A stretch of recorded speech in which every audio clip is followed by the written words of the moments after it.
¿Cómo andan? Acá estamos otra vez.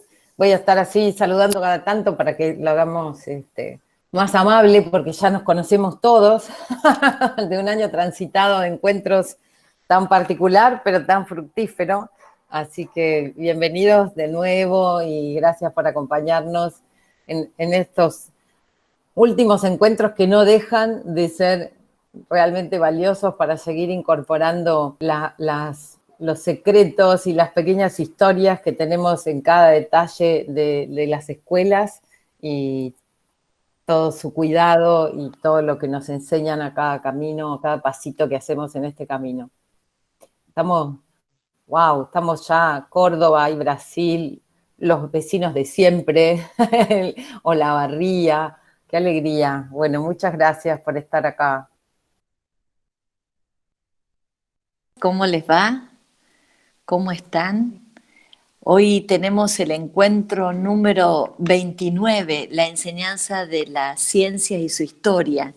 Estamos muy contentos de este encuentro, estamos llegando al final, a fines de noviembre, con una secuencia muy valiosa de trabajo donde cada uno de ustedes pudo participar exponiendo sus trabajos y además de gente y trabajos de otras ciudades, de otros países, así que creo que cada vez Huellas trasciende los espacios de la ciudad de Buenos Aires para incorporar y enriquecerse con la colaboración de los trabajos de otras latitudes. En este encuentro le decimos a cada uno de ustedes buenos días, bienvenidos, todos los miembros del equipo del programa Huellas de la Escuela, legado de la historia educativa de la ciudad de Buenos Aires, dependiente de gestión cultural de la Subsecretaría de Gestión Económica, Financiera y Administración de Recursos del Ministerio de Educación, queremos saludarlos.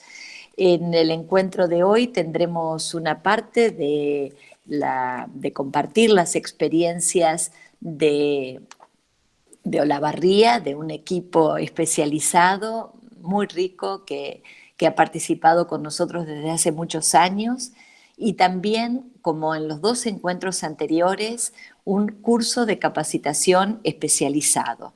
Tenemos la investigación y la conservación del laboratorio y gabinete científico por Gabriela Mayoni, que no solamente va a participar en este encuentro, sino en el próximo también, como hicimos en los dos anteriores. Estas capacitaciones especializadas consideramos que es muy, muy valiosa para nuestro trabajo cotidiano. Y nosotros queríamos, en este inicio de trabajar sobre los aparatos, los objetos, las láminas para la enseñanza de la ciencia, queríamos compartir lo que Huellas viene haciendo desde el 2009 en un área que llamamos Huellas de las Ciencias Naturales. Por eso pusimos en el título de la presentación Bitácora de un comprometido trabajo. Y así comenzamos a compartir un texto valioso que se hizo con todo el equipo que coordinaba Marta Bullwig, que decía justamente así. En la ciudad de Buenos Aires, los establecimientos educativos de los diferentes niveles y modalidades, incluyendo los institutos del profesorado y la universidad, poseen documentos, instrumentos, objetos, láminas, libros que guardan y custodian la actividad pedagógica que se desarrolló en ellos. En esos bienes culturales conviven la vida pública y privada de quienes nos precedieron en el quehacer educativo y fueron dejando huellas de la historia de la enseñanza de las ciencias naturales, de los modos de concebir y desarrollar el proceso didáctico. Y es necesario recuperarlas. Las instituciones educativas son depositarias de una rica tradición que incluye la memoria de las personas, de esos docentes, de esos estudiantes que los habitaron a lo largo de los tiempos, así como de los instrumentos de los que se sirvieron en su trabajo en las aulas. Los objetivos que tiene esta línea de huellas de las ciencias naturales, es motivar a los directivos, a los maestros, a los profesores y personal docente auxiliar a realizar acciones que tiendan a desarrollar en la comunidad la toma de conciencia del valor de ese patrimonio cultural, histórico y pedagógico en las instituciones. Promover el interés de los profesores, de los maestros, de los docentes, auxiliares y directivos que, por revisar el patrimonio científico educativo de sus escuelas en particular, lo relacionan con la enseñanza de las ciencias naturales hoy. Identificar y poner en valor los instrumentos, objetos, libros y documentos y dispositivos didácticos que fueron utilizados en las ciencias, en la enseñanza de las ciencias naturales y en particular de la física y de la química de épocas pasadas. Realizar acciones de custodia de este patrimonio de modo que puedan implementar reconstrucciones y muestras. Poner en marcha y o identificar acciones concretas que impliquen relecturas y reescrituras de las huellas documentales ancladas en el pasado para interpretar el presente y el futuro de esas prácticas pedagógicas y sus sentidos. Promover el desarrollo de proyectos institucionales de corto, mediano y largo alcance para conocer las características de la enseñanza de las ciencias naturales a través del tiempo en nuestras instituciones. Poner en las escuelas y profesorados en contacto con diferentes instituciones culturales, científicas y académicas para que ellas se desarrollen actividades de intercambio que generen un beneficio mutuo y experiencias enriquecedoras para toda la comunidad. Los aparatos, instrumentos, láminas y otros objetos utilizados en la enseñanza de las ciencias naturales constituyen importantes huellas de la cultura escolar y forman parte del patrimonio científico educativo de las instituciones en las que se encuentra. En particular, estos dispositivos que tuvieron un uso didáctico aportan información sobre las estrategias que los docentes de ciencias naturales fueron desarrollando en diferentes épocas. También son portadores de información en sí mismos, los libros de aula, los exámenes escritos y otros documentos que se conservan en los archivos de las escuelas.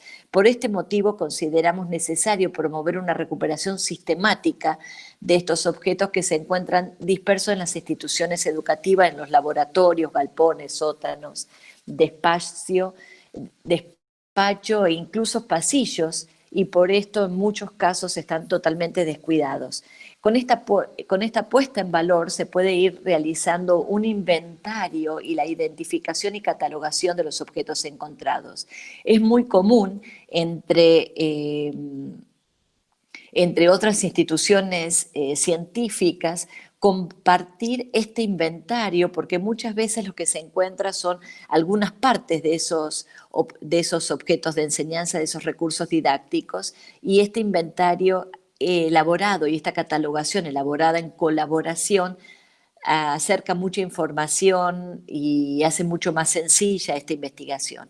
Además, con la inclusión de materiales recuperados se pueden enriquecer las propuestas áulicas. Y aquí vamos a la didáctica de hoy, habilitar un espacio creativo de actividades educativas no formales, a veces extracurriculares, abiertas a la comunidad y que pueden conducir a realizar reflexiones sobre la importancia que tiene para una sociedad democrática del siglo XXI la fuerte presencia de las ciencias naturales y la tecnología en la formación de los ciudadanos. Cada objeto promueve la generación de interrogantes, algunos de ellos fuera de la lógica disciplinar, pero que pueden llevar a conocer aspectos relevantes de la historia de las ciencias naturales en sí mismas, además de su enseñanza. Para los docentes, el análisis de las características y de cómo utilizaron en las aulas los dispositivos hallados brindan pistas acerca de la concepción sobre la enseñanza y el aprendizaje de las ciencias en las épocas pasadas y en la evolución de las mismas.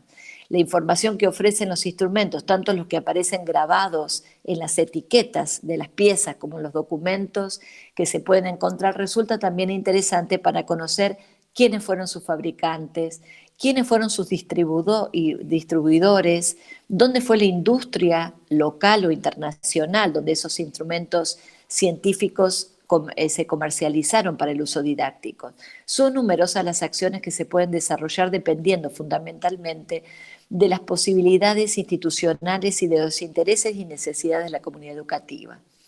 Los dispositivos recuperados pueden ser destinados a formar parte de un museo científico escolar, que tenemos varios y la semana que viene participarán para compartirlos, cuya organización puede estar a cargo de docentes y alumnos. En algunos casos, por ejemplo, si se trata de instrumentos, también pueden constituirse en el punto de partida para investigaciones escolares que lleven al conocimiento de su funcionamiento, de las leyes de que lo rigen, del contexto en el que fueron inventados y de los aspectos de la historia de las ciencias naturales. Se puede elegir un aparato y solicitar a los alumnos que busquen información de los desarrollos científicos y tecnológicos asociados a él, el contexto social en el que se produjeron las formas y manera en que la ciencia de la época influyó en la vida cotidiana de las personas. En la resolución del Consejo Federal, la 180, habla especialmente de los núcleos de aprendizaje prioritario de las ciencias naturales, del campo de la formación general y del ciclo orientado en la escuela secundaria. Y durante el ciclo orientado justamente ofrecen, lo que nos auspician es ofrecer situaciones de enseñanza que promuevan en los estudiantes y en todos los equipos la construcción de una visión actualizada de la ciencia entendida como una actividad social. Y justamente la historia de las ciencias naturales y su enseñanza nos permite entrar en la lectura de esta actividad social, de un carácter creativo y provisorio de la ciencia, que forma parte de la cultura con su historia, sus consensos y sus contradicciones, su modo de producción y validación del conocimiento, así como la valorización de sus aportes e impacto a nivel personal y social. Por otra parte, según esta misma resolución, la escuela ofrecerá, nos auspicia, situaciones de enseñanza que promuevan en los alumnos y alumnas la comprensión del conocimiento científico como una construcción histórica y de carácter provisorio. El desarrollo de actitudes de curiosidad, exploración y búsqueda sistemática de explicaciones. De hecho, las actividades de enseñanza centradas en el análisis y estudio del patrimonio científico existente en las instituciones estimulan el interés por cuestiones científicas y tecnológicas, promoviendo la relación entre las ciencias naturales y otras áreas de la cultura. Láminas, colecciones, instrumentos, aparatos, libros antiguos constituyen justamente un medio adecuado para contextualizar la educación científica, ofreciendo a los alumnos una visión de la ciencia como proceso social en constante evolución e inserto en un contexto cultural determinado. El uso del patrimonio científico escolar como recurso educativo constituye la construcción de una ciudadanía responsable, conocedora del pasado, comprometida con su presente y que trabaje para lograr un futuro mejor. Muchas de las instituciones que tiene la Ciudad de Buenos Aires han sido fundadas en el siglo XIX y principio del XX. Los instrumentos, aparatos y demás objetos que se han encontrado valiosos desde el punto de vista educativo e histórico suelen ser a veces difíciles de identificar y por eso la importancia de este catálogo mancomunado con otras instituciones. Resulta de interés entonces realizar acciones concretas para acompañar este relevamiento y la preservación del material de laboratorio. Las huellas de las ciencias naturales en nuestra ciudad y en particular de la física, la química y la biología, se trata de recuperar, identificar, catalogar, reparar y conservar estos dispositivos didácticos a lo largo del tiempo, que sufrieron en los traslados, en los almacenamientos y muchas veces que quedaron olvidados. El interés que ha despertado en la búsqueda de huella científico-educativa nos impulsa a continuar con este camino que empezamos en el 2009. Recordamos ahora parte de los artículos de una colega española, Cándida Martínez, que decía: bibliotecas, laboratorios de física, química y gabinetes de la historia natural, museos pedagógicos científicos, cartografías, obras de artes, edificios singulares, informes y publicaciones del profesorado, expedientes académicos de alumnos y alumnas que destacaron en la ciencia, las artes y la cultura o la política, constituyen uno de los más ricos patrimonios colectivos de este país en los últimos 150 años. Aunque eso sí, permanecen ocultos, olvidados tal vez por la modestia de las instituciones escolares o bien por aparecer desdibujada su importancia. Estos instrumentos que estamos encontrando ante un legado de bienes tangibles, pero igualmente ante una suerte de una herencia inmaterial de lo que nos hablan esos bienes. Su protección, conservación y difusión reclaman medidas de distinta naturaleza: catalogación de bienes de los archivos, conservación de edificios, investigación, divulgación. No es un tema menor, tiene toda la dignidad para ser tratado en el pleno de los congresos de los diputados, del Congreso de los Diputados. Pues al valorar y conservar el patrimonio educativo nos remitimos al valor central de la educación en la sociedad y sobre todo el reconocimiento de la labor de un profesorado que adquirió esos materiales para su utilización en las aulas, conscientes de que con ellos facilitaba la transmisión de la cultura y de la ciencia. El paso del tiempo le ha concedido valor histórico y ha habido otros profesores que han sabido conservar y legarlos. Por ello, esta proposición es también un acto de reconocimiento de la calidad y el prestigio de nuestros docentes. Es el tiempo del conocimiento, del impulso de la cultura científica. Debe ser también el tiempo para rescatar del olvido el rico legado de nuestras instituciones educativas. Tenemos unas imágenes para compartir de lo que fuimos haciendo, el hallazgo de fotografías que requieren y revelan los modos de enseñar y aprender ciencias en otros momentos, pero también de estas imágenes de recuperación que lo hemos puesto en valor, esos objetos, por ejemplo, en la noche de los museos. Y hay una exposición muy interesante que también llevó adelante Marta Bulby con su equipo en lo que refiere a las etapas de la didáctica de la enseñanza de las ciencias naturales. Podríamos decir que a fines del siglo XIX y principios del XX, la enseñanza de las ciencias naturales en la escuela secundaria tuvo un fuerte impulso. Se crea en 1904 el Joaquín B. González con estos profesorados. En esa época las clases de las ciencias naturales eran específicamente expositivas, verbalistas, y se incluían la experimentación que estaban a cargo de los docentes.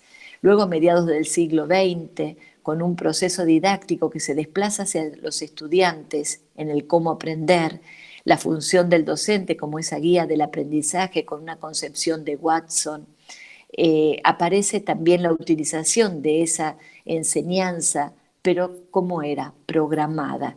Teníamos ahí el estímulo, la acción didáctica y la respuesta de ese aprendizaje. En nuestro país, las escuelas en este periodo reciben un importante equipamiento en aparatos y materiales de laboratorio, libros, láminas, para la enseñanza y el aprendizaje de las ciencias naturales.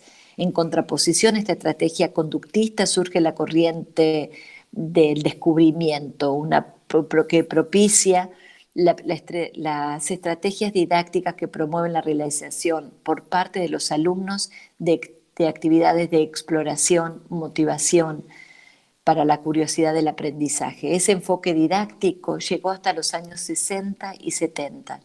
Y al fines del siglo XX, hacia fines, había una importancia de un modelo cognitivista, y se hace célebre la frase del psicólogo Ausubel: el factor más importante que influye en el aprendizaje es lo que los alumnos ya saben. Averígüese esto y enséñese en consecuencias. Estas ideas impulsaron el desarrollo del modo constructivista de concebir la enseñanza del aprendizaje de la ciencia, y se prioriza el aprendizaje significativo, por el cual los nuevos conceptos interactúan con los que están disponibles en la estructura cognitiva de cada estudiante. Durante el desarrollo de las clases se propicia el planteo de problemas como punto de partida para la construcción del conocimiento científico escolar y las actividades experimentales realizadas en las aulas o en los laboratorios como una de las herramientas para resolverlos.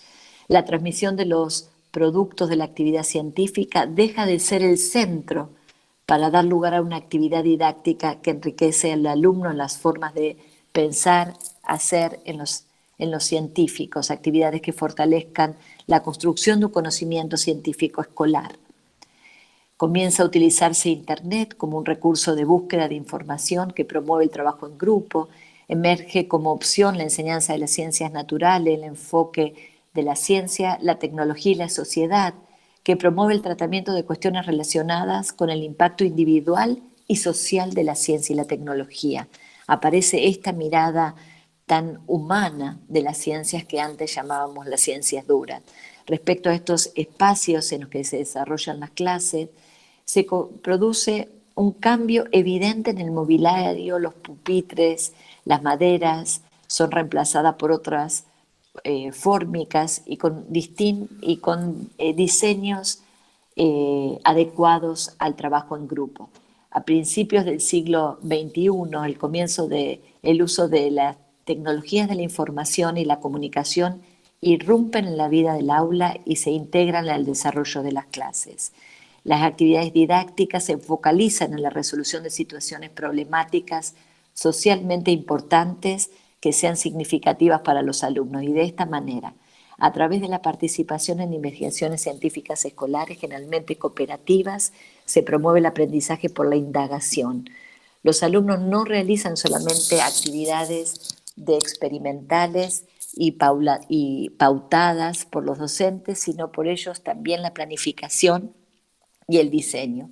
Uno de los objetivos prioritarios es lograr la educación científica de todos los ciudadanos, procurando que estén en condiciones de asumir una actitud crítica y propositiva sobre los problemas socialmente relevantes para los vinculados con el ambiente y la salud. Se trata de un enfoque sociocientífico. Se pretende que los estudiantes construyan una visión actualmente de la ciencia entendida como una actividad social de carácter creativo y provisorio. Y a mediados de este siglo XXI ya quedó muy lejos la idea de que aprender ciencias naturales es estar en ese mundo natural, en una descripción sin intervención, de una forma repetitiva o memorística. Enseñar, si fueran verdades acabadas, sino brindar una educación que ayude a los estudiantes a desarrollar capacidades de aprendizaje, a construir sus propios conocimientos científicos y a tener la capacidad de aplicarlos en la vida cotidiana. Este es el recorrido que, a partir de las investigaciones que Huellas de la Ciencia fue haciendo, pudo hacer una cronología de modos de enseñar y aprender ciencia. Y con esto damos la apertura de estos encuentros que terminarían en noviembre, a fines de noviembre, 3 encuentros, este y 2 más especializados en la enseñanza de la ciencia. Así que con esta introducción y con estas imágenes que pudimos ver, damos el pase al equipo del LOMPE.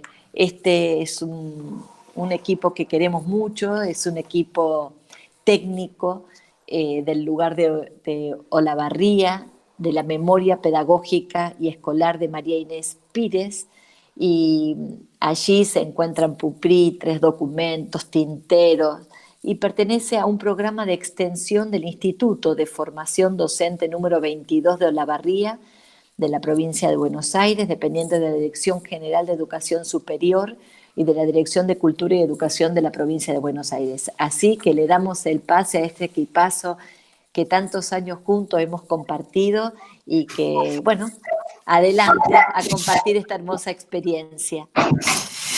Muchas gracias, Marcela, muchas gracias por la invitación. Realmente para nosotros es un honor estar compartiendo este espacio y contándoles lo que hacemos, ¿no? Nuestro, el lugar olavarriense de la memoria pedagógica y escolar, surgió por el año 2007, y desde entonces venimos trabajando siempre desde las cátedras, porque nunca estuvo institucionalizado como espacio de investigación, pero sí muy articulado con las investigaciones desde las cátedras de formación. Y desde los programas de formación permanente también.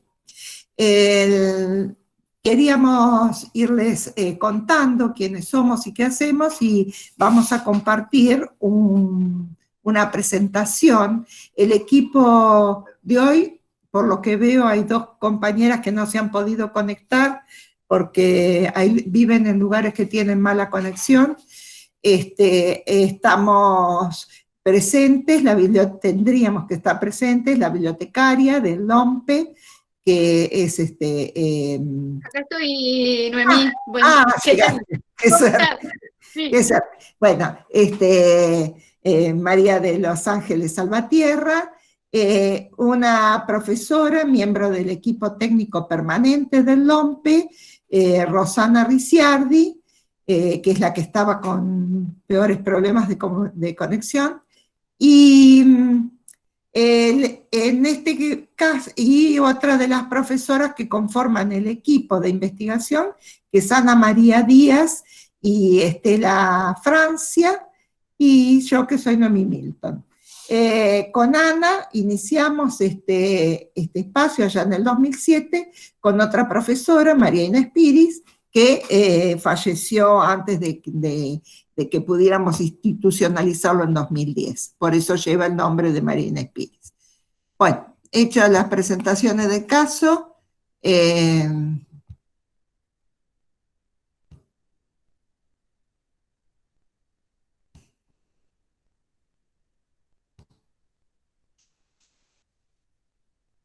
la tarea central nuestra es la reconstrucción de las prácticas educativas y buscamos así contribuir a la conservación del patrimonio cultural escolar, buscando la preservación, como decía recién Marcela, y el concepto central nuestro es el de memoria pedagógica, porque en realidad tratamos de reconstruir cada una de las prácticas a través de la memoria de los distintos actores que circulan por la misma.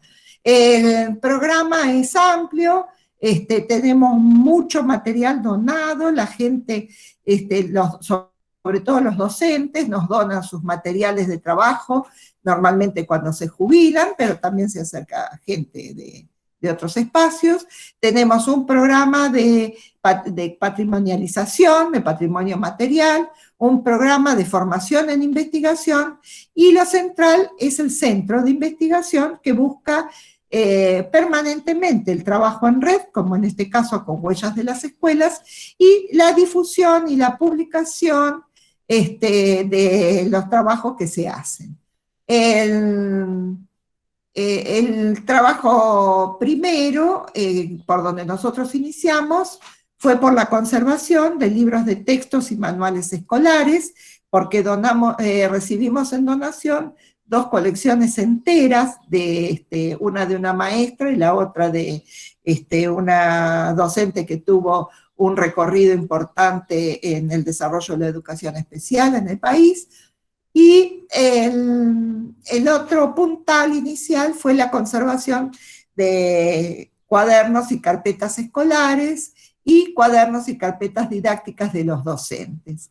En esos materiales que conforman el acervo del LOMPE llegan en distintos estados de conservación, y de allí la importancia del espacio de restauración y conservación.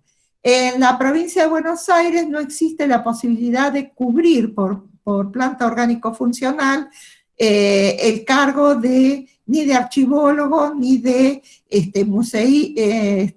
experto en museos, técnico museístico, ni tampoco mucho menos de curador o alguna otra de esas especialidades que hay en el trabajo con museos. Lo único que tenemos es la posibilidad de cubrir el cargo de bibliotecario, que es lo que sí tenemos cubierto, y la profesora Rosana Ricciardi se ha ido especializando en restauración y conservación. Bueno, Marita, y la otra actividad que marcaba Marcela es algo de museo escolar. Museo escolar es lo que menos trabajamos, porque en realidad el criterio siempre es el mismo de Huellas, de no sacar los objetos de los museos de las escuelas, ¿no? Y estamos desarrollando últimamente un fondo fotográfico y audiovisual con una profesora responsable del programa, Noelia de Antón, que se está especializando haciendo una maestría en esta línea. Marita maneja la biblioteca pedagógica. Marita, si querés contar. ¿Qué tal? Buenos días para todos. es un placer participar de este conversatorio. Sí, como dijo Noemí, yo soy la bibliotecaria que está al frente del LOMPE. Y bueno, como dijo, nosotros tenemos una parte de biblioteca que dijo, como contó Noemí, la recibimos por parte de la donación. Y también recibimos donaciones de la parte inactiva, o sea, cuando se expurga el material del Instituto 22, va a parar a lo que sería la biblioteca inactiva o histórica, que sería la nuestra. Así que eso es, como dijo Noemí, cómo recibimos la donación de todo el material y las distintas personas que se acercan a donar distintos materiales que obviamente nosotros seleccionamos. Y también es importante resaltar que nosotros en la biblioteca, museos del LOMPE, no nos basamos con una clasificación así propia de biblioteca, sino con una periodización histórica. O sea que los libros están ordenados de acuerdo a la antigüedad de la publicación de los libros, desde el más antiguo, o sea, las más ediciones más viejas hacia las más nuevas. Esa es la manera en que nosotros está organizado todo el material, desde la parte de lo que es el sector de primaria, como es el sector de secundaria, que es específicamente la rama en la cual yo más me desarrollo y me ocupo. Así que, bueno, en cuanto al material relacionado al tema que hoy nos toca hablar, tenemos mucha información sobre, bueno, libros de biología, de lo que antes se llamaba, o sea, de física, de química, de educación para la salud, todo eso, ya le digo, contemplando los distintos diseños curriculares que también ha estado vigente a lo largo del tiempo. Y eso también lo tenemos en cuenta. No sé si hay algo más querés que agregue, Noemí.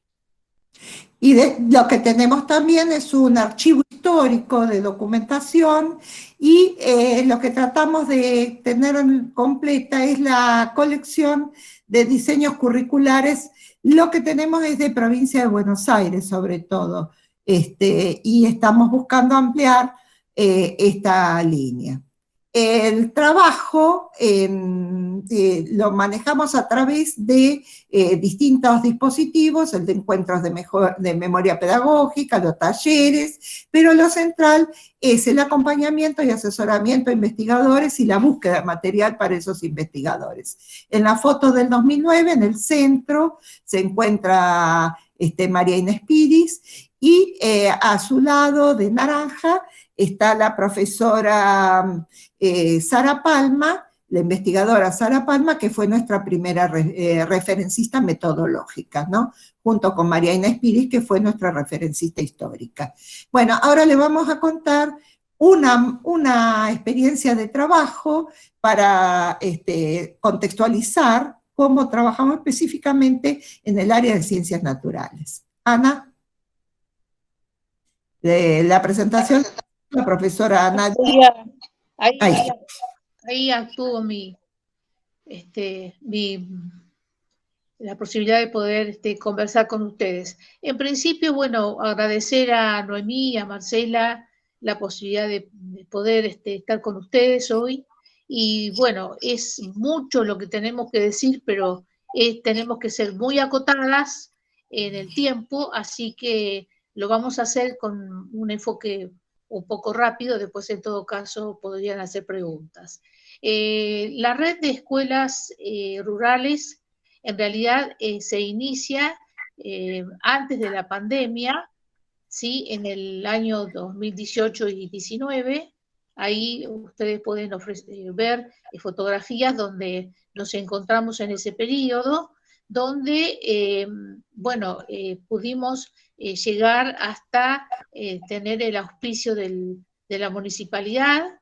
La otra fotografía que ustedes ven es un encuentro en el LOMPE que siempre hacíamos con todo el equipo, y también más al costado vemos algunos de las voces de los expertos. Las voces de los expertos nos acompañaron siempre. En la primera foto de arriba encontramos a Marcelo Latorre, que después va a aparecer también como representante de profesorado de ecología. Tenemos también a Gorban, Miriam, que, bueno, una de sus frases más importantes fue su juventud de 87 años, profesora emérita, que nos brindó mucho asesoramiento y trabajo sobre la posibilidad de trabajar las cuestiones de la alimentación, de la buena alimentación, ¿sí?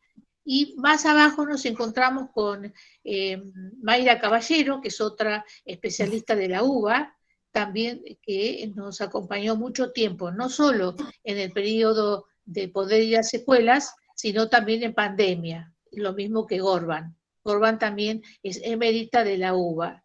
Y bueno, este es un poco el trabajo que venimos haciendo con los asesores. La pregunta central de este trabajo es la posibilidad de los saberes que se pueden ir construyendo en cada uno de los procesos educativos de la investigación, siempre con un enfoque sociohistórico, ¿sí? Ahí encontramos una charla que hubo a través de LU32 con Nora Ambrosis, donde ella recupera las voces de algunos especialistas y también de algunos docentes que llevaron a cabo trabajo con los alumnos, que más adelante se va a poner con otros compañeros, van a explicar esa temática. Es decir, lo más importante que a nosotros nos acompaña en este proceso es la soberanía alimentaria, la educación en principio. Si pasas a la otra. Bueno, también nuestro proyecto tiene que ver fundamentalmente con la posibilidad, o se inició con una necesidad que las mismas escuelas plantearon, la necesidad de trabajar la huerta escolar, ¿sí? La huerta agroecológica y también en este momento la escuela se nos unió, mitad de año, casi, sí, más o menos nos unió la escuela de Espigas, que es una escuela que está trabajando muchísimo el tema de la alimentación. Ahí vemos sus productos y también siempre manifiestan que siguen creciendo y tienen varias revistas históricas de su trabajo, no solo una, sino varias revistas de su trabajo sociohistórico acerca de la alimentación en la zona. Bueno, también nos encontramos con prácticas un poco más actuales, pero también tienen un enfoque sociocomunitario e histórico. Ahí vemos una de las profesores, Gutiérrez Cuadrado, que nos acompaña y que tuvo la buena voluntad de trabajar con adultos. Sí, fue un trabajo muy importante y en este trabajo con adultos ella recupera el trabajo con los plantines y nos cuenta que tiene docentes, alumnos desde 80 años hasta adolescentes.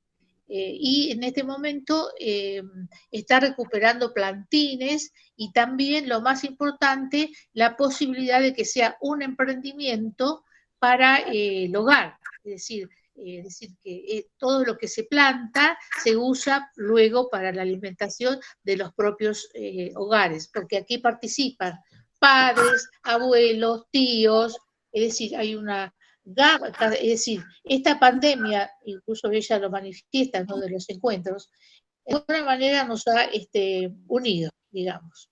¿Sí? Nos ha unido en esta cuestión de poder trabajar la huerta en todas sus dimensiones. Bueno, en este caso también hay un contexto de producción muy importante, llevado a cabo juntamente con los alumnos que han ido acompañando, los alumnos a distancia, por supuesto, Y aquí le cedo la palabra a Estela. Bueno, buenos días a todos. Agradecida por la invitación y poder acompañar en esta ocasión al querido Lompe.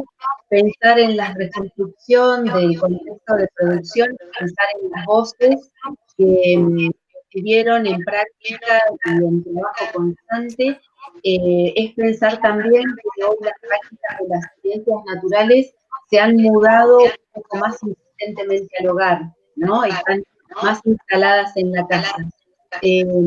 Vamos a ver si podemos tener la posibilidad de en último momento, en última instancia, ver un videíto para no cortar en este momento la exposición. Este video, por supuesto, da clara cuenta de las prácticas y los procesos personales. Varias han sido las escuelas y, por supuesto, los docentes que han llevado adelante distintas propuestas. Yo recién veía en el chat una pregunta en relación a los plantines, ¿por qué no pensar la incorporación de semillas y no de plantines? En realidad, cada una de las prácticas está pensada desde un lugar diferente.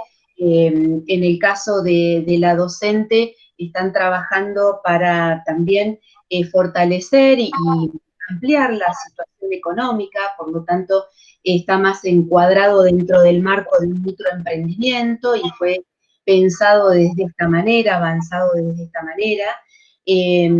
Hay otras escuelas que han trabajado partiendo de las 3 R, de reducir, reutilizar y reciclar, y a través de contar esas experiencias que inician la producción de la huerta y que después pasan a la necesidad de construir macetas y empezamos a construir lugares de archivos, de guardados, juguetes, con todos los reciclados. Estas producciones han llegado a formar parte de un libro que participó del primer concurso educativo ambiental y también es parte de la Biblioteca Bernardo Rivera de Buenos Aires. De la mano de otra docente, Carolina Pérez, se trabajó la huerta en conjunta con los abuelos. Fue muy interesante pensar cómo pudimos rescatar una reconstrucción y puesta en valor de las historias de los abuelos y de las memorias de los abuelos en este marco de pretexto que fue el trabajo de la tierra y que por supuesto nos propició a todos los participantes un afianzado vínculo familiar, una gran participación de los abuelos que estuvieron presentes en los videos y en los saludos y en las producciones y en las elaboraciones. También en el marco del inicio del proyecto, que no era en este marco de pandemia, también venía trabajando otra docente, Rocío Ocampos, en la protección y conservación de lo que nosotros llamamos comúnmente Vaquita San Antonio, y trabajó en colaboración con la docente y sus estudiantes, Flavio Maldonado, como dirección del Bioparque La Máxima de nuestra localidad, haciéndole llegar materia concreta, ayuda y conocimiento para poder conocer más sobre el hábitat y propiciar la supervivencia de estos animalitos. Pensar también, si partimos de la premisa en que las sociedades son ecológicas y que son ecológicas porque conviven en una naturaleza y en una interrelación permanente, podemos pensar también en la historización de las propuestas didácticas. Hay un fuerte trabajo de desarrollo de la conciencia que lleva a cabo el docente Marcelo Latorre, que pertenece también al Instituto 22, y él siempre trabaja sobre una marcada conciencia ambiental, buscando una defensa de la biodiversidad y de los ecosistemas, la no desforestación de los bosques nativos, buscando la no contaminación de los cursos del agua y el trabajo de la megaminería a cielo abierto con responsabilidad. Él siempre ha trabajado y ha colaborado desde el Honorable Consejo Deliberante y también desde sus propuestas pedagógicas concretas junto con los estudiantes en formación desde el espacio de la práctica. Continuando, los aportes, en este caso, desde el análisis epistémico y curricular, nos acompaña una docente desde su trayectoria como inspectora de escuelas rurales, y en este año y en este ciclo tan particular en que seguimos trabajando en la búsqueda de la concreción de la continuidad pedagógica, Sandra Alberdi trabaja acompañando y fortaleciendo los lazos y los vínculos que pueden verse quebrantados por la imposibilidad de la conexión y de la presencia al acceso. Nosotros acá tenemos la escuela rural más cercana, dista a unos 14 kilómetros, y la más lejana, 80 kilómetros. Esto quiere decir que el trabajo en cuanto a kilómetros es arduo, y hoy en día los accesos y las posibilidades a la conectividad y a la tecnología, ya sabemos nosotros que han sido un marco referencial y que ha posibilitado y también ha complejizado la continuación de las prácticas. Hemos sido acompañados en este incipiente espacio de investigación que tiene como marco el campo de las ciencias naturales, arraigada en las prácticas de las huertas y de la biodiversidad y la buena alimentación. Hemos sido colaborados por estudiantes, docentes en ejercicio, noveles, y hemos, por supuesto, compartido espacios de socialización de las producciones, al principio de los encuentros y luego de las producciones. Pudimos compartir 3 conversatorios con diversas orientaciones, talleres, charlas, y también nosotros hemos podido ser partícipes de otros tantos eventos más, como por ejemplo este. Así que bueno, esperamos que podamos seguir representando al LOMPE con esta línea de investigación, y si les parece voy a hacer un intento para compartir una pequeña instancia de lo que viene siendo el proyecto.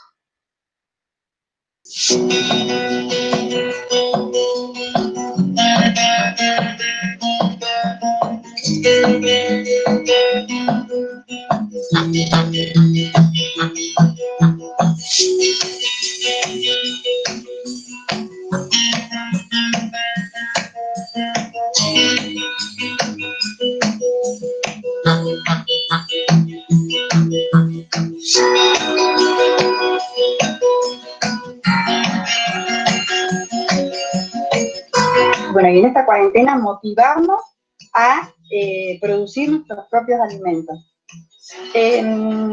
Hay gente que tiene patio y lo puede hacer tranquilamente. Y hay gente que está en un sector donde no tiene mucho lugar, pero fíjense lo que hice yo.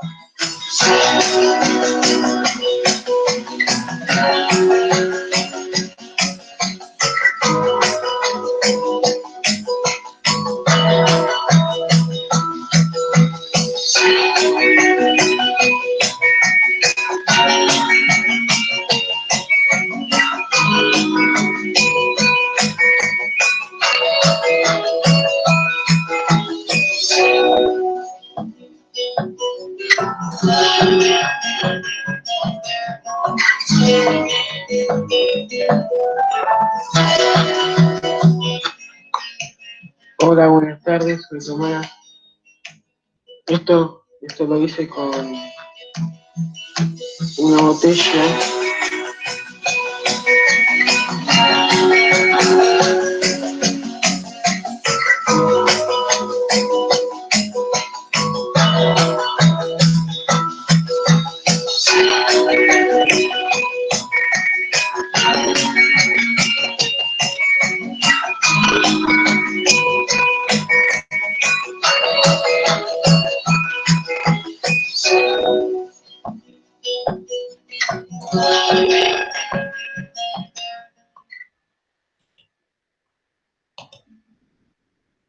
Bueno, muchas gracias a todos.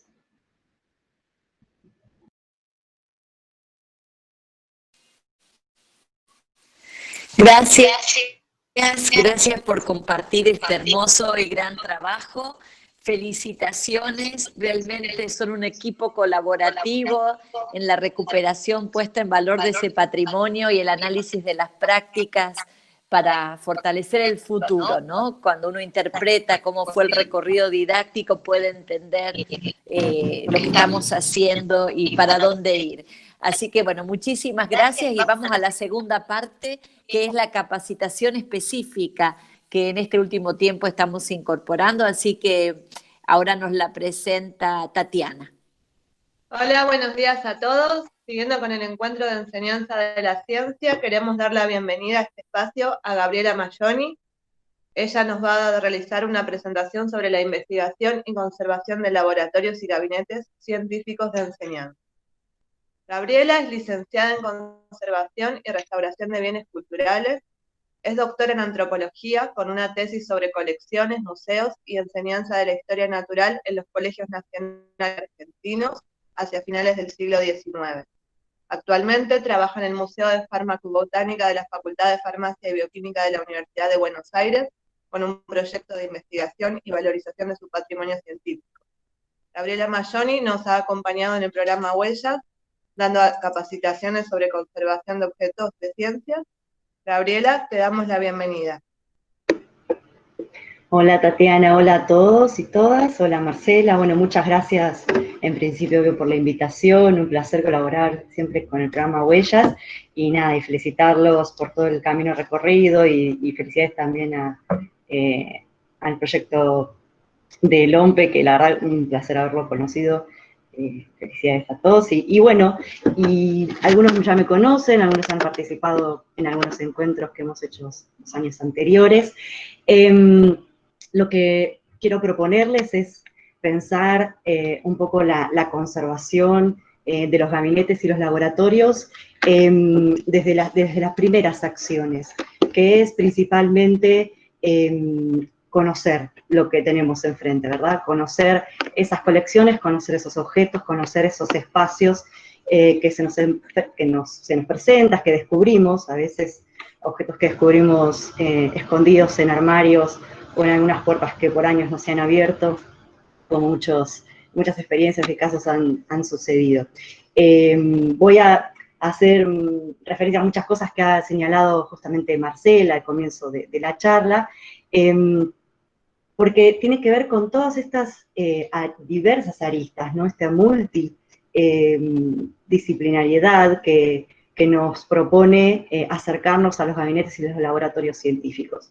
No solo por el objeto como una huella, ¿no?, de la historia, sino también para este conocimiento de los saberes y todas las prácticas científico-educativas que significaron su presencia a lo largo de la historia, a lo largo del recorrido del desarrollo de la enseñanza científica en los colegios y también en las universidades. La verdad que yo ahora, mi tesis doctoral fue sobre colegios secundarios, colegios nacionales, pero ahora estoy metiéndome en también laboratorios y gabinetes de enseñanza a nivel universitario. Hay muchas cosas en común, no solo la procedencia de los objetos, sino las dinámicas con las que podemos leer a esos objetos y esos espacios que se conforman con ellos.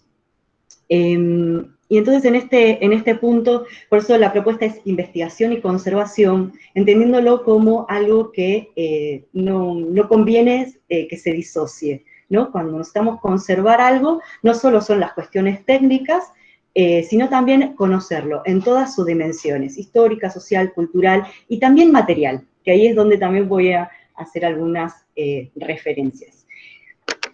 Entonces, hay un trinomio ahí que podemos pensar desde artefactos, saberes y prácticas científicos educativas que nos van a iluminar un montón de cuestiones históricas y que también las podemos pensar para el presente y para el futuro en las didácticas de las ciencias hoy, ¿no? Cómo estos objetos presentan y representan el conocimiento científico y los paradigmas científicos de la época, y también las formas de, para el caso de las ciencias naturales o de la historia natural, las formas de pensar la naturaleza, todas sus formas de estudio y bueno, el acercamiento del hombre hacia su conocimiento.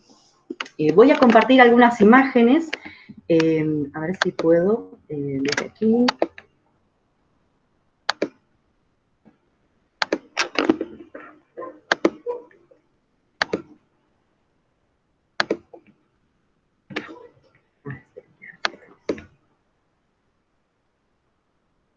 Lo pueden observar. Yo no los veo a ustedes, pero ustedes me ven a mí.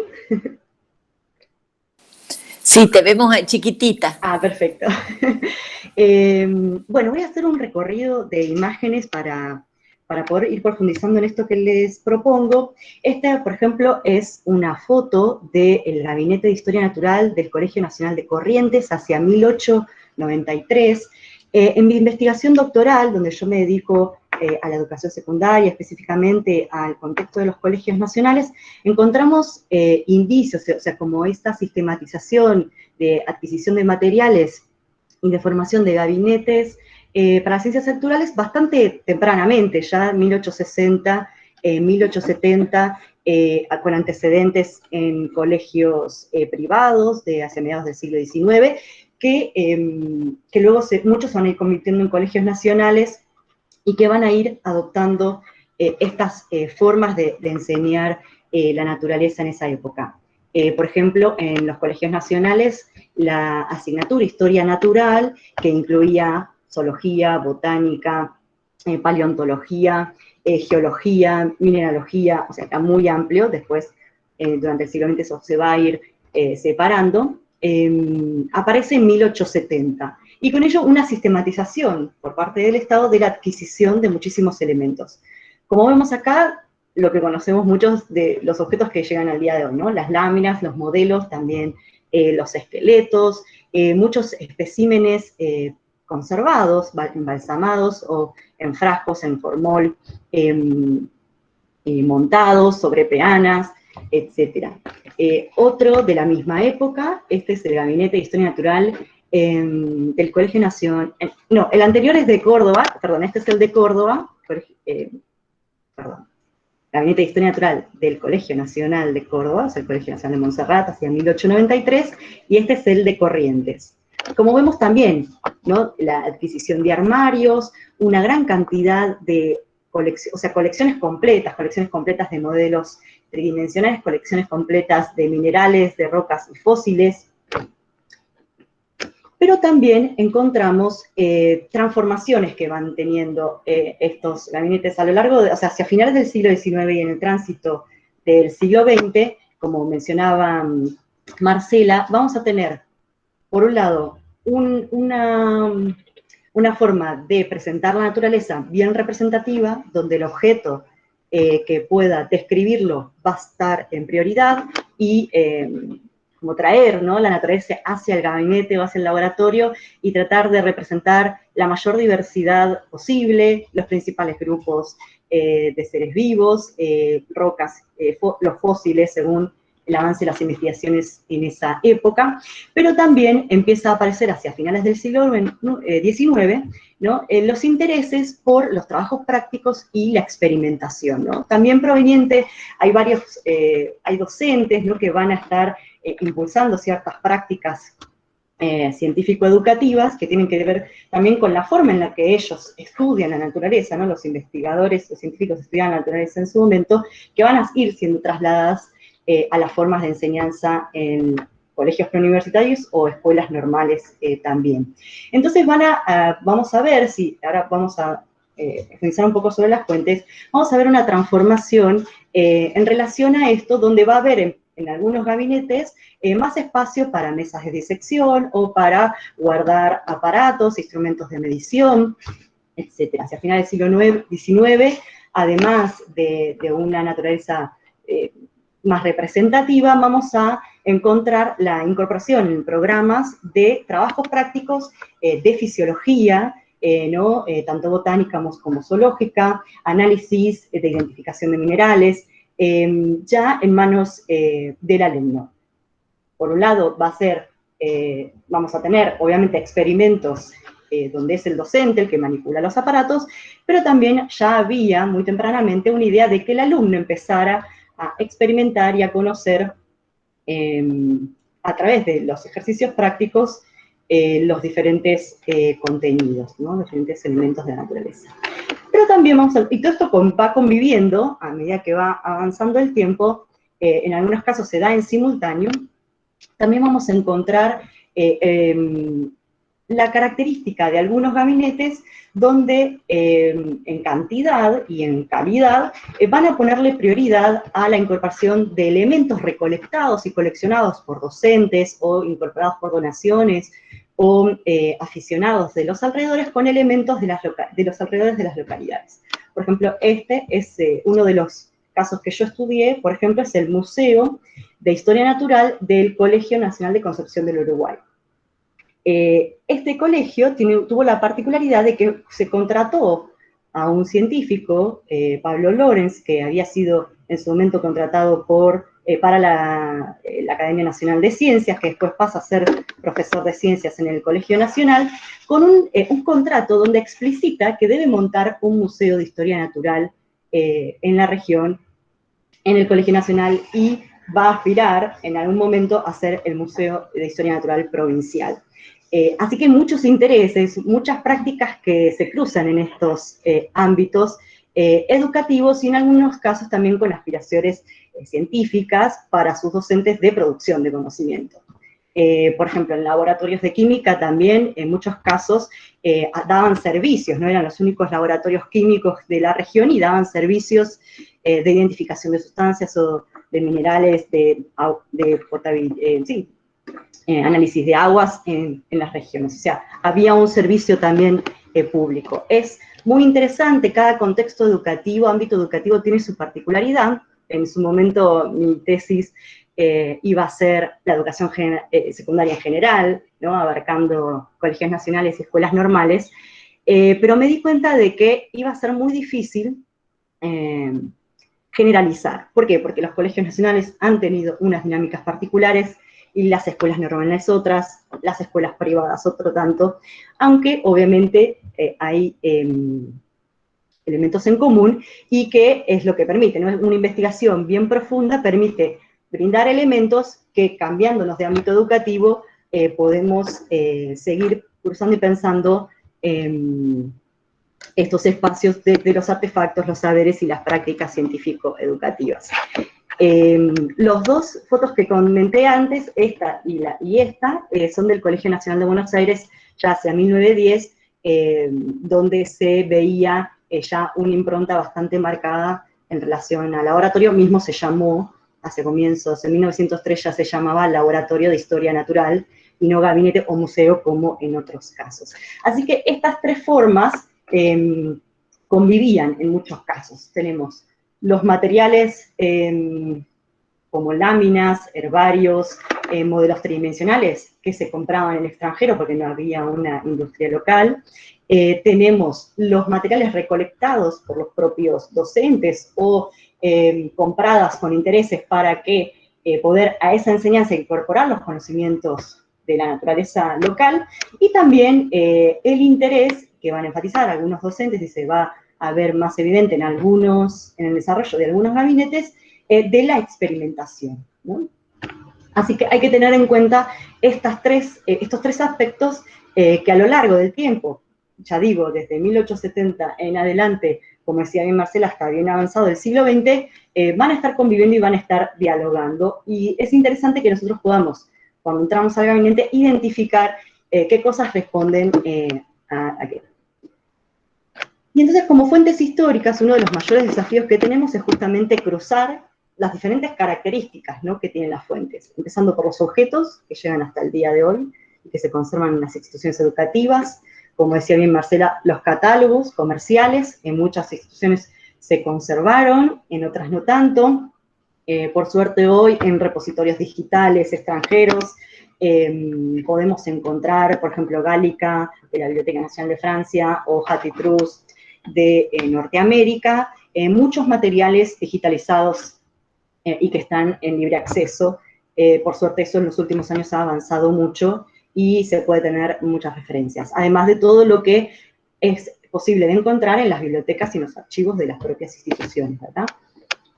los programas de historia natural o los programas de ciencias en relación a la ciencia que se esté estudiando, es muy importante para poder cruzarlo y poder identificar cuáles eran los contenidos que se brindaban y cómo se vinculaban con los objetos, o sea, porque los objetos, esa, lección de cosas, como se llamó en su momento, para la educación secundaria también se va a combinar con todas las prácticas de lectoescritura, ¿no? Y entonces en los programas y también los libros de texto podemos ir encontrando esas claves para poder encontrar el sentido de la existencia y también del uso y de la realización de esos objetos en las instituciones educativas.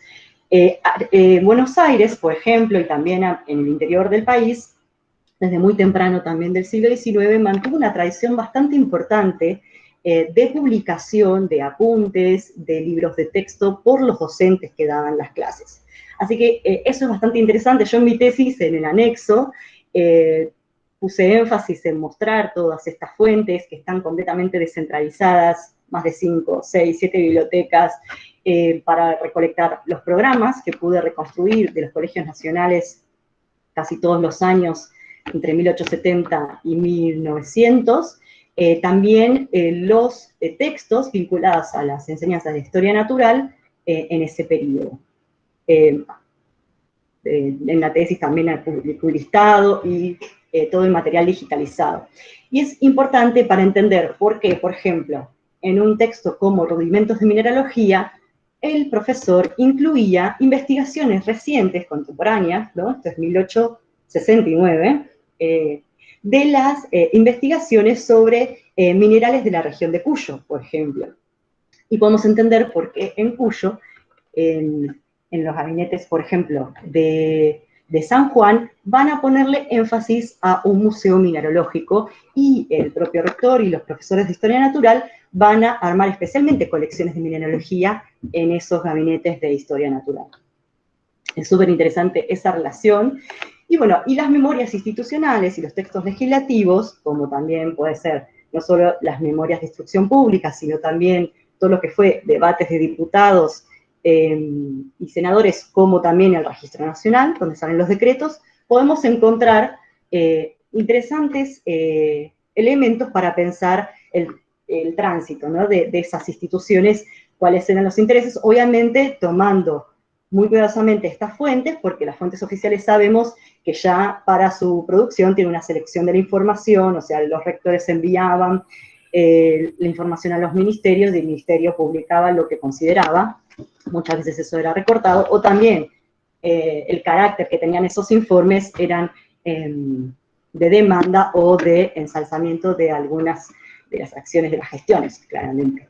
Pero bueno, es interesante porque esto cruzado, por ejemplo, con los inventarios o con los catálogos o con los programas y los textos de enseñanza, sí nos pueden matizar toda esa información y darnos una perspectiva bastante más acabada o verídica, digamos, ¿no?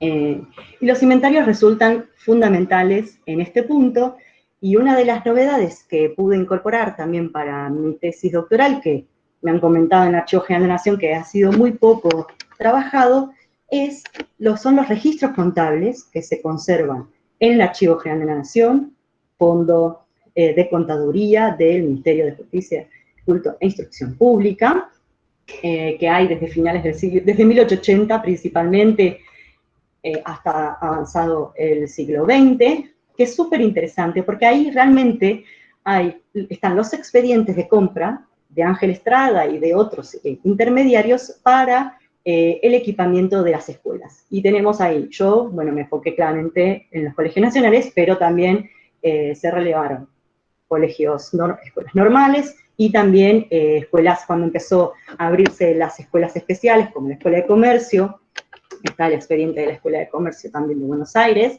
y otros colegios que hacia el interior de la provincia también empezaron a abrirse en esta explosión también de las escuelas normales hacia 1880 y también está eso no lo relevé en profundidad, pero en el Archivo General de la Nación también tenemos el fondo del Consejo Nacional de Educación. Muchos materiales también encontramos en la Biblioteca Nacional del Maestro, pero este registro contable que está en el Archivo General de la Nación realmente fue muy importante para poder cotejarlo con los inventarios y poder entender la envergadura que habían tenido estos gabinetes, hasta dónde habían llegado en su tamaño y en la cantidad de objetos, ¿no? Porque encontramos también muchas desigualdades. Cuando, por ejemplo, el Colegio Nacional de Buenos Aires tal vez se equipó de cientos de láminas, miles de ejemplares de herbario, esqueletos, o sea, de todo el rango de posibles materiales que tenía, otros colegios apenas lograban tener los principales materiales como láminas, murales, herbarios o esqueletos, que eran los más económicos y podían llegar. Pero por otro lado, encontramos que desde el Estado hay un interés por una distribución más o menos homogénea.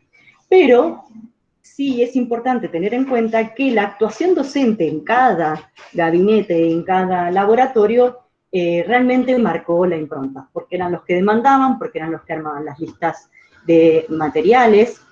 Y entonces es interesante poder incluir entonces a ese docente en todo un entramado, ¿no?, de ideas, de formas de pensar, la internacionalización, ¿no?, de las prácticas pedagógicas, pero también de las prácticas científicas, y qué es lo que se estaba debatiendo en ese momento para la enseñanza científica, el rol de la enseñanza científica en este tipo de instituciones educativas. Súper interesante porque podemos encontrar realmente realidades diferentes, continuidades, quiebres, etc. O tradiciones educativas. Por ejemplo, en San Juan encontramos que ese museo mineralógico, yo tuve la oportunidad de ir a San Juan a ver lo que quedaba de todo ese gabinete de historia natural, ni las colecciones mineralógicas, ni las colecciones de herbario quedaron al día de hoy. Se fueron diezmando y desapareciendo con el tiempo, pero sí, la tradición educativa que se generó con ese museo de mineralogía y con las utilidades de ese gabinete, terminó desempeñando que en la provincia esa enseñanza de la mineralogía terminara en la construcción del instituto y luego en la Universidad de San Juan, ahí dice como que el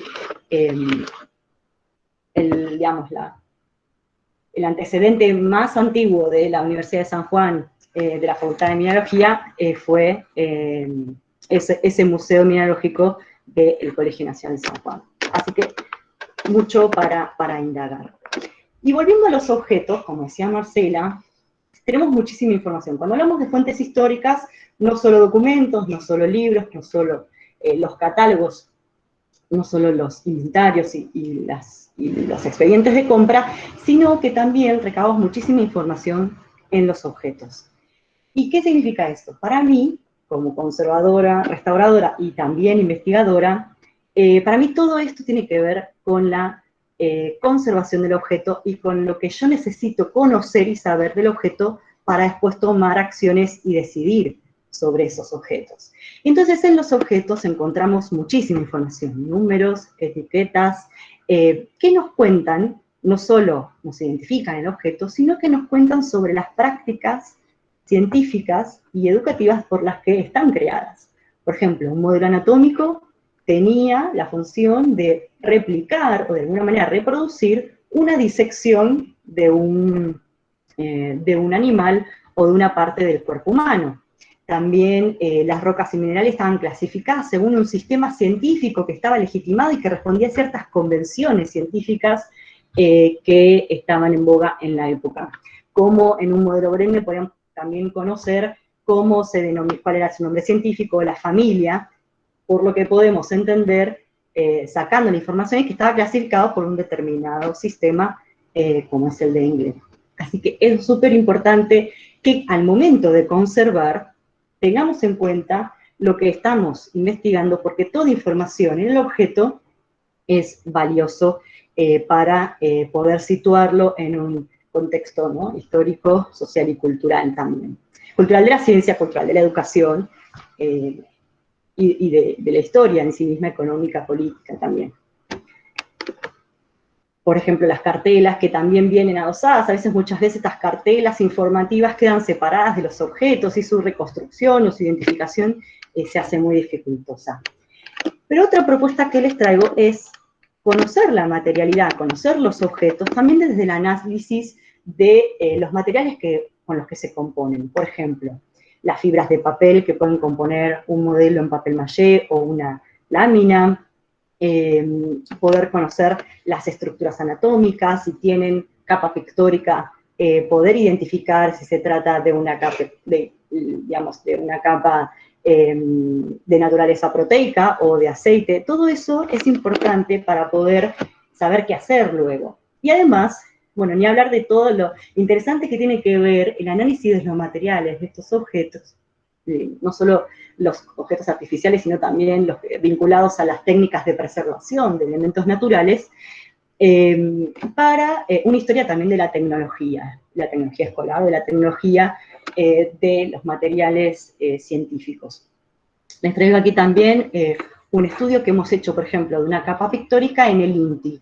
El INTI tiene un programa que se llama Restaurar, que da asesoramiento y a veces, si está enmarcado en algún proyecto de investigación o de recuperación de patrimonio cultural, hacen análisis científicos, análisis de los materiales, ¿no? De las capas superficiales o rayos X, identificación de minerales, etc. Así que esto es una alianza muy estratégica, tener algún centro de investigación que nos pueda ayudar a avanzar, si hay recursos y si hay, digamos, o por convenio institucional, poder avanzar en el estudio de la materialidad de los objetos.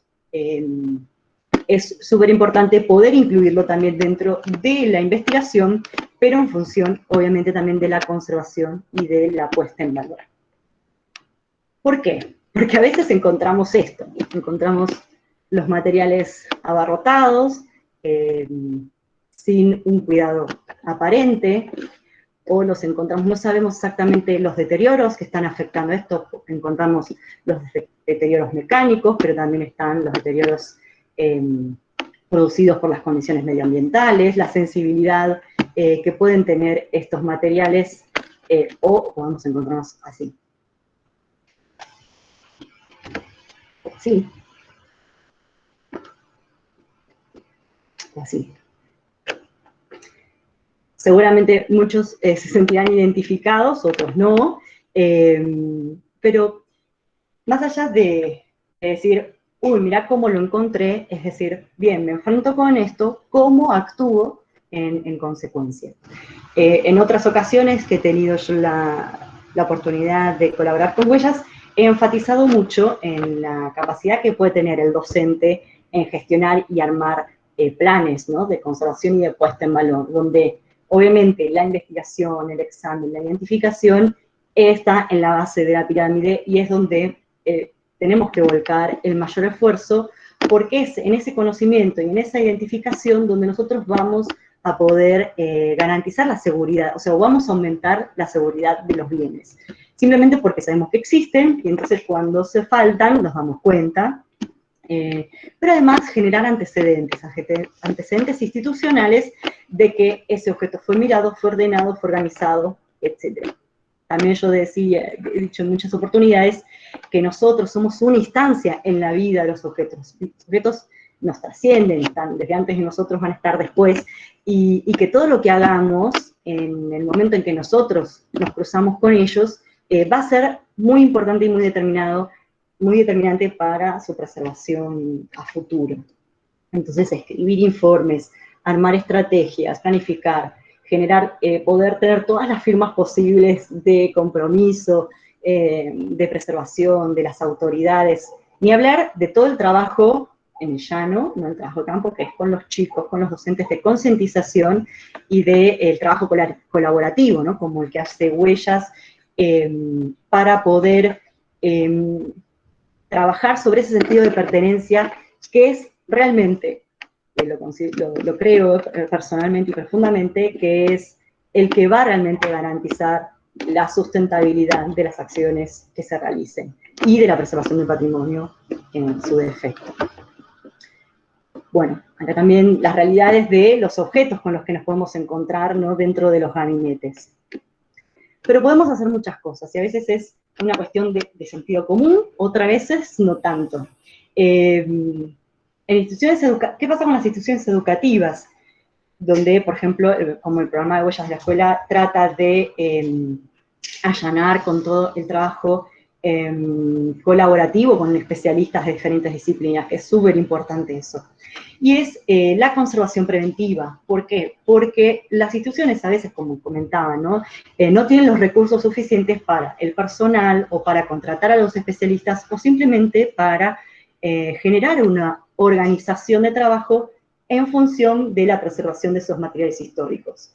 Entonces, hay múltiples estrategias, pero dentro de ese camino de investigación, que también nos va a permitir todo ese conocimiento, la visualización, poder mostrar la relevancia y cómo todos los objetos son parte de la historia institucional, como de la historia, de las prácticas y los saberes de nuestra sociedad y de nuestra cultura, ¿no?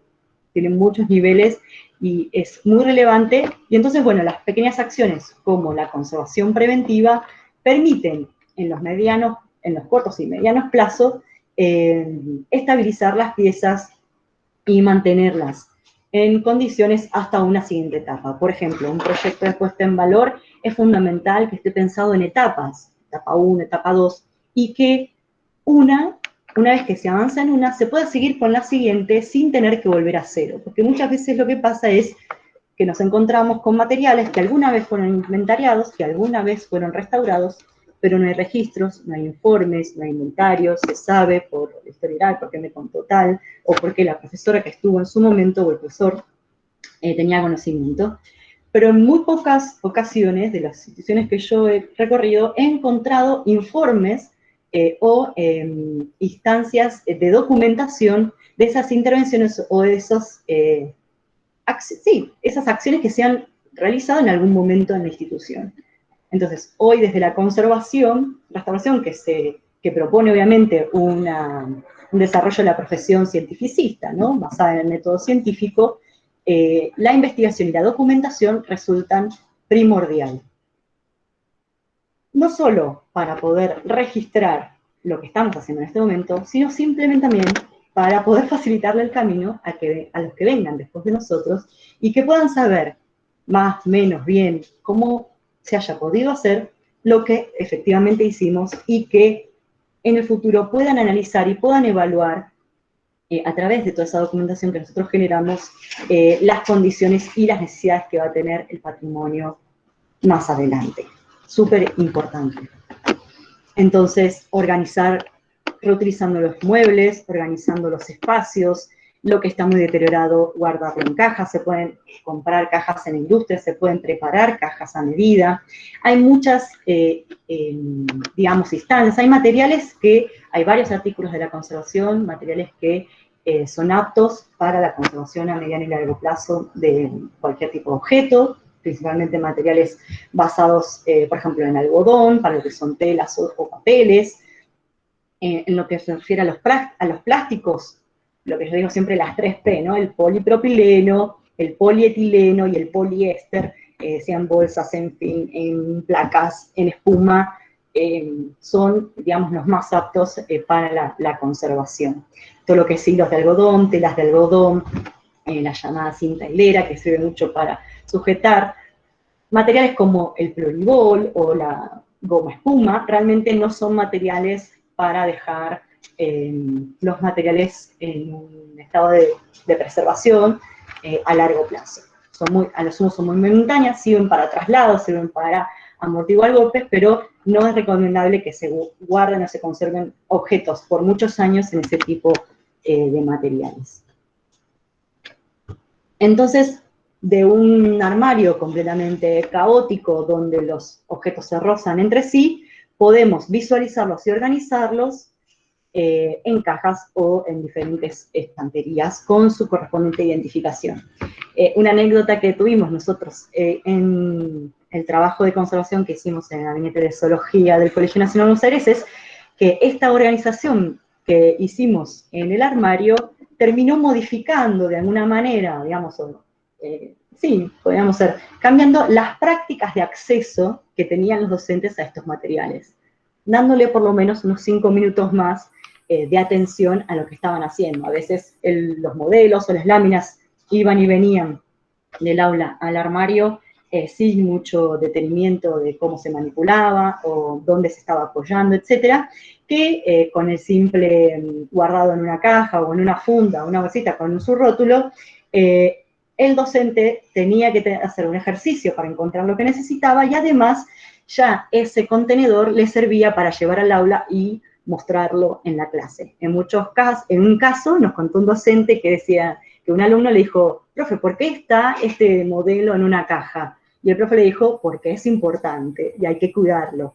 Ya cuando nos dijeron eso dijimos, listo, para nosotros misión cumplida, porque a veces es muy difícil cuando nosotros queremos aplicar acciones de conservación dentro de las instituciones educativas, donde muchos docentes no están acostumbrados, bueno, no hay una real dimensión, no digo que pase en todo, no quiero generalizar, sino lo que sucede en algunas ocasiones, cuando no hay una real dimensión de que se está trabajando con un material histórico, único, donde ya no es posible ser reemplazado, etcétera, hay un manejo como si fuera un bien utilitario que se desecha al tiempo que deja de funcionar. En este caso, bueno, en ciertos lugares donde vimos que se seguían usando en las clases los objetos, bueno, tuvimos que actuar, intervenir también sobre esa práctica de manipulación y de manejo de objetos para la clase. Así que fue todo una experiencia muy interesante. Y en relación a la organización y a la identificación, que también a veces es una falencia importante, lo he encontrado hasta en los museos universitarios, donde lo que inventariamos, a lo que le damos un número, ese número de identificación no está reflejado en el objeto. Entonces es súper importante que si nosotros pensamos en una organización, bueno, esto desde la ciencia archivística y lo que es súper común, es mucho más amigable este pensamiento, pero cuando son los propios docentes o desde un voluntariado, obviamente si hay profesionales que están asesorando, esto lo van a indicar, donde la organización conviene que sea tanto visual como virtual, es decir, visual, física y virtual. Lo vemos y tenemos que poder encontrar el objeto. Lo agarramos y podemos saber identificarlo con su nombre o con su número. Y toda esa información volcada en sus inventarios y en sus fichas correctamente rotuladas, identificadas, con su ubicación. Bueno, es todo un ejercicio también de vamos a ubicar estos objetos, lo volcamos en el inventario donde están, si hay un cambio se genera un cuaderno de movimientos o una pestaña o una columna dentro del Excel donde diga cambios de ubicación, fecha, porque también eso habla de toda la trayectoria de los objetos, ¿no?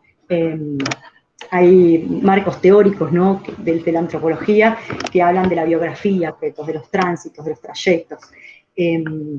Hay también toda una biografía del objeto dentro de la institución, desde que es adquirido hasta cómo llega al día de hoy. Y eso lo podemos ver no solo tanto en los documentos como también en los objetos y en los deterioros que encontramos. Organizar, por ejemplo, las placas en cajas, identificarlas también con un inventario. Por ejemplo, en este caso, armamos a medida cajitas de polipropileno que se compra en placas de 2 milímetros, interfoliadas con un papel de máquina, en ese sentido tienen reserva alcalina, así que pueden ser, por ejemplo, las hojas de resma, para ciertos materiales pueden servirse para este tipo de cosas como etiquetas o interfoliados, con un número que responde a un inventario que está debidamente guardado e identificado en un sector legalmente, ¿no?, para acceder. Y también podemos organizar así físicamente los armarios, no solo visualmente organizarlo para poder llegar, sino también conservarlos dentro, tratando de ver qué tipo de materiales son, cuáles son los posibles deterioros o efectos que pueden tener con la manipulación o en el ambiente en el que se encuentran para poder amortiguar. En este caso, por ejemplo, estas cerámicas, decir, bueno, interfoliarlas con esas espumas de polietileno para que no se rocen ni en la manipulación no haya más fricciones o pérdida de material, ¿no? Aquí tenemos los morteros, las retortas, como utilizando, acondicionando el mismo mueble antiguo, lo más pesado va abajo con sus correspondientes interfolios, y arriba, que es más vitrina, bueno, organizado, identificado, diferentes elementos, aparatos o muestrarios. Y esta es, para ya terminar, bueno, todo este recorrido que hicimos, ¿no?, de investigación histórico-cultural, de las prácticas, de los conocimientos, ¿no?, que han dado origen, ¿no?, que han permitido la producción y la circulación de estos objetos, de llegar a poder interiorizarnos en su materialidad y en todo lo que lo puede afectar, sea ambiental, sea de manipulación o por la propia acción humana, a reinterpretarlos y a reconfigurarlos en otros espacios como es el museológico, ¿no? Ya para poder mostrar todo ese conocimiento, todo eso que conocemos hacia la comunidad en general. Como decía al comienzo, es difícil defender lo que no conocemos, es difícil cuidar lo que no entendemos, así que esta tarea, a la que nosotros llamamos gestión cultural o gestión museológica, es fundamental para poder retroalimentar y que toda esa práctica de investigación y de conservación se sustente en el tiempo y tenga eco en las generaciones siguientes de profesionales o de la comunidad en general para poder, digamos, adoptar esos valores que se les está asignando desde el conocimiento, ¿no? Y entonces estrategias, como puede ser también el acondicionado de un armario antiguo, con una cantidad de cartelas y de una organización por material o por tema, cuidando, en este caso tiene una iluminación interna LED, donde no afecta al microclima que se produce dentro del armario, o vitrinas de acrílico, tal vez esto, bueno, un poco más costoso, en caso de que haya algún recurso para materiales muy sensibles, como puede ser este, que es un modelo de 1874 hecho en papel maché y gelatina, bueno, un contenedor de exhibición del tipo acrílico es una buena opción. Y todo eso nos permite también hacerlos dialogar, poder conservarlos, conocerlos, interpretarlos. Como mostraba Marcela en la Noche de los Museos, este es una pequeña muestra. En el propio salón no teníamos la posibilidad de armar una exhibición más grande. En el propio salón de la biblioteca del Museo de Farmacobotánica, haciéndole dialogar los materiales didácticos, ¿no? La lámina, el modelo, el herbario, el libro, la diapositiva de proyección luminosa, que nos habla de toda esa cultura material, de toda esa, sí, esa materialidad que rodeaba al alumno y que a través de diferentes recursos visuales, sensitivos, materiales, captaba, digamos, el conocimiento y la información de esos objetos. O también llegar a exhibiciones como esta, que es la colección Brendel del propio Museo de Farmacobotánica, que participó de la Bienal Sur de la UNTREF, donde se armó una pequeña curaduría en diálogo con arte contemporáneo sobre memoria vegetal. Así que es muy amplio las capacidades y las posibilidades que existen de manejo, de gestión y de conservación, si logramos conocer bien y logramos adentrarnos en la manera lo más profunda que podamos, según los recursos que tenemos, y obviamente a favor de todas las colaboraciones interinstitucionales y profesionales que se puedan, avanzar sobre la conservación y visualización de este patrimonio científico. Dejamos de compartir. ¿Me ven? Sí, ya te vemos de nuevo, Gabriel. Yo no, ahí está. Bueno, es un poco las inquietudes que yo vine trabajando como conservadora y como investigadora. La verdad que primero fui conservadora restauradora y después me metí en el doctorado en antropología, y realmente pararme del lado de la investigación me hizo repensar muchísimo cómo uso todos esos elementos, toda esa información que es recabada ¿no? En las instituciones educativas y también desde los conservadores restauradores. Fui usuaria como investigadora de mis propias fichas de conservación y eso fue una experiencia bastante particular y darme cuenta de que hay que dialogar entre profesionales. O sea, tuve errores, claramente tuve errores en mis primeras fichas técnicas donde tal vez priorizaba lo morfológico o el tipo de material, pero no sistematizaba, porque una de las cosas que hoy tenemos que pensar, que los investigadores trabajan mucho sobre la sistematización de la información, y más cuando se tratan de colecciones, ciertos datos, por ejemplo, el productor, o si tenía una etiqueta en qué lugar, o si de qué país, o sea, poníamos ciudad, pero tal vez no estaba en todas las fichas, o tal vez solo lo poníamos en la ficha que aparecía, pero no armábamos un renglón especialmente para poner si tiene o no tiene. Y en las próximas, bueno, nosotros fuimos evolucionando, porque eso es parte de conocer el objeto y conocer también cómo puede ser resignificado en las sociedades contemporáneas, ¿no? Como pueden ser todas las experiencias didácticas que ustedes conocen y que practican, que es súper bueno, como también para todo lo que es posible desde la investigación, tanto histórica como cultural y social. Así Gabriela, yo te quiero preguntas. felicitar especialmente por todo el trabajo que compartiste y que te esperamos el encuentro que viene para la segunda parte y coincidimos totalmente con vos, que hayan espacios museísticos, que hayan espacios de museos científicos en las escuelas. No es algo específico de un museólogo, sino de ese trabajo entramado entre el maestro, el docente, el investigador, el museólogo, el conservador, y es ese diálogo que hace que existan estos espacios en las escuelas. La investigación es fundante para que dé el origen, la trama de estos vínculos y en especial el futuro.